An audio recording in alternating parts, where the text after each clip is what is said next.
Le message envoyé au Real Madrid ne laisse place à aucune interprétation. Erling Haaland n'est pas à vendre. Sauf à un prix jamais vu dans l'histoire du football. Aucune discussion possible, aucun montage financier créatif, aucun joueur inclus dans l'opération. City ne veut pas négocier, City veut marquer l'histoire. Dans les couloirs de l'Etihad, la position est claire. Haaland est le symbole de leur domination, le visage d'un projet qui écrase l'Angleterre et vise l'Europe chaque saison. Le laisser partir à prix réduit serait un aveu de faiblesse. Alors le club fixe la barre au sommet absolu, au-delà de Neymar, au-delà de Mbappé, au-delà de tout ce que le football a connu. Cet ultimatum résonne comme une déclaration de guerre silencieuse. Il ne s'adresse pas seulement au Real Madrid, mais à toute l'élite européenne. City dit au monde, si vous voulez notre joyau, il faudra payer le prix du pouvoir. Et soudain, le marché des transferts bascule dans une autre dimension. Ce n'est plus une question sportive. C'est une question de prestige, d'influence et de domination économique. À Madrid, tous les regards convergent vers un seul homme, Florentino Pérez. Le président du Real n'est pas étranger aux coups historiques, mais celui-ci dépasse tout ce qu'il a connu. Jamais le club n'a été confronté à une exigence aussi brutale. Accepter, c'est exploser les fondations mêmes de la politique madrilène. Refuser, c'est peut-être laisser passer l'attaquant le plus destructeur de sa génération. Florentino sait que ce dossier dépasse Haaland. Il engage l'identité du Real Madrid.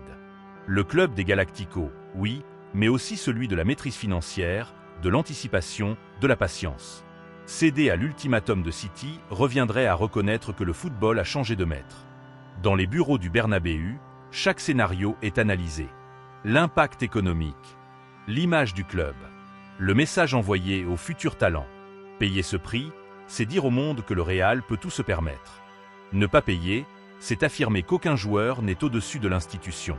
Et dans ce silence pesant, Florentino prépare peut-être la décision la plus lourde de son règne. Au centre de cette tempête, Erling Haaland observe. Silencieux. Impassable. L'attaquant norvégien sait qu'il est devenu bien plus qu'un joueur.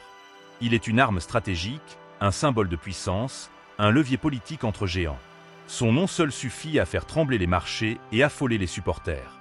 Haaland incarne le football moderne dans sa forme la plus brutale. Vitesse, puissance, efficacité clinique. Chaque but renforce sa valeur. Chaque record rend son transfert plus impossible. City le sait. Le Real le sait. Et Haaland le sait aussi.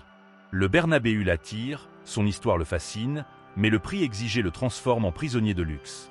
Car accepter ce transfert, c'est porter sur ses épaules une pression inédite.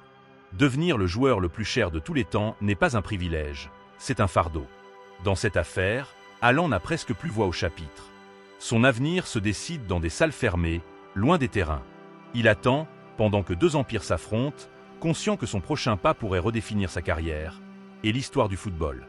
Si le Real Madrid accepte les conditions de Manchester City, ce ne sera pas qu'un transfert. Ce sera un séisme mondial. Tous les repères exploseront. Les prix s'envoleront. Les clubs moyens seront définitivement exclus de la course aux superstars. Le football entrera dans une nouvelle ère, plus élitiste, plus brutale. Les autres géants observent en silence. Le PSG, les clubs anglais, les investisseurs.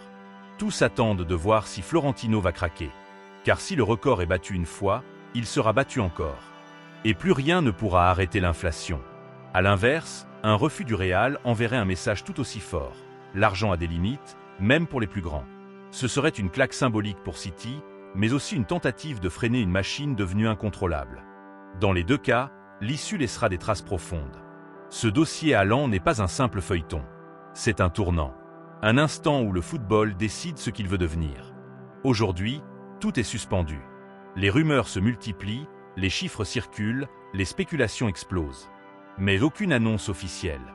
Juste un silence lourd, presque inquiétant. Manchester City attend. Le Real Madrid réfléchit. Holland patiente. Ce calme apparent cache une tension extrême. Car une seule signature peut déclencher une réaction en chaîne incontrôlable. Soit Florentino Pérez accepte de payer le prix de la démesure et inscrit son nom dans une nouvelle page de l'histoire. Soit il refuse, et le football comprendra que même les rêves ont des limites. Quelle que soit l'issue, rien ne sera plus jamais pareil. Ce dossier a déjà gagné. Il a capturé l'attention du monde, divisé les supporters, mis à nu les rapports de force. Et pendant que l'Europe retient son souffle, une question brûle toutes les lèvres. Le Real Madrid doit-il devenir fou pour Haaland, ou rester éternel sans lui.